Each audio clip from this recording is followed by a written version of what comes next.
Today I'm going to be sharing with you 5 things not to do with your Instant Pot.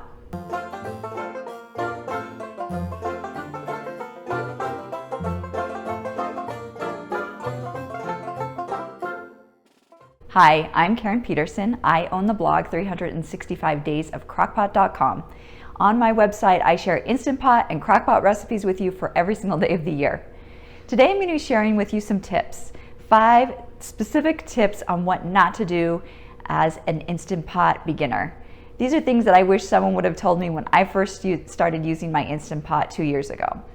So let's get on to the tips. The first thing not to do with your Instant Pot is to store it with the lid on top like this. I store my Instant Pot with the lid upside down. That way the ceiling ring, this thing right here, can air out every single night after you cook food.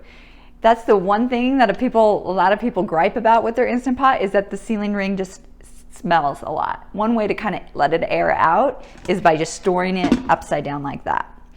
You can also get one ceiling ring for savory foods and one ceiling ring for sweet foods or yogurt. That's what I use the green one for. I'll put the link to where I got my ceiling rings in the notes below. So first tip, store it with the lid upside down, not right side up. The second thing not to do with your Instant Pot is add dairy at the beginning of the pressure cook time. Whenever you're pressure cooking something in your Instant Pot, the dairy will curdle if you add it at the beginning. So fresh milk, sour cream, cottage cheese, even like evaporated milk sometimes has problems, and it will separate and it will ruin your food. So what I do is I add my dairy after the food has pressure cooked. I add it in, pour in the cup of cream or half and half into the soup to make it creamy at the end after it is pressure cooked, and that way it won't curdle. Another tip not to make your dairy curdle at the end is to pour it in warm. So whenever I add cream or half and half or milk to a soup, I always warm it up like for 1.5 minutes in the microwave before I add it into the hot soup, and that way it won't separate. The third thing not to do as you begin Instant Potting is giving up or acting like you know what you're doing. When I first started using my Instant Pot, I'd been cooking in my slow cooker for like 8 years. And I thought, oh, this is the same thing, right? I can just do the same rules and it's pretty much easy. And I had a lot of failures.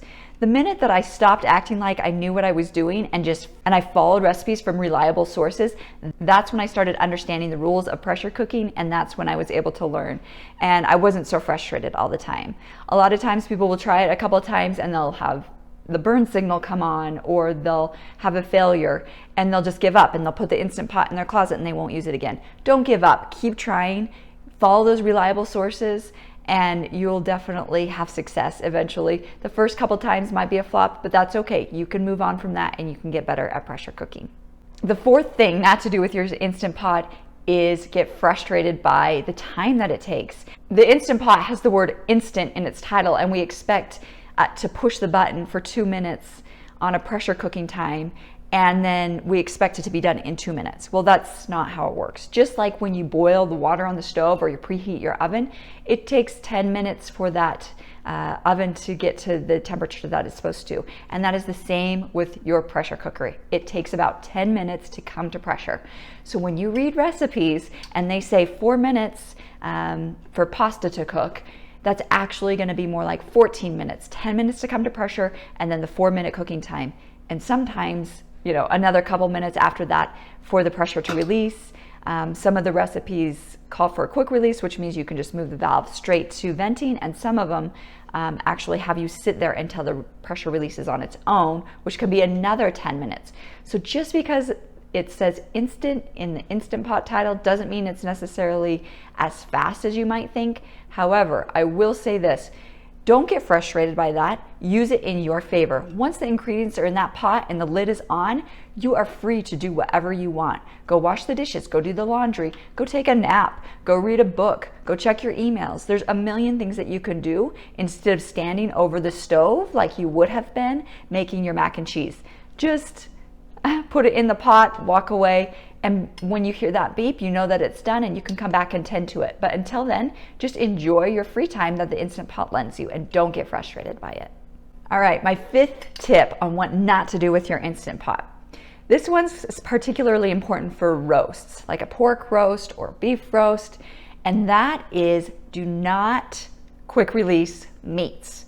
So this just means when the pressure cooking time is up, when it says 0 on your display, don't push the valve to venting. You just keep it right on sealing, and eventually this little float valve that's on top of your pot will drop down on its own. And that can take up to 30 minutes. But if you're making a roast, you want it to be fall apart tender.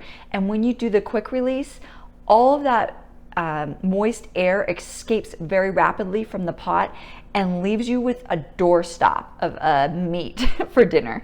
So just give yourself some extra time for that natural pressure release to happen with meats, and you will not regret it. They will be the most delicious roast that you've ever made or tried, but you do need that time for the pressure to release naturally. Thanks so much for joining me today. Hopefully these tips were helpful to you. Come join me every Thursday. I'm changing my time. It used to be Tuesdays, but it's going to be Thursdays from now on. YouTube Thursdays with me in my kitchen talking Instant Pot. We'll see you next Thursday. Bye-bye.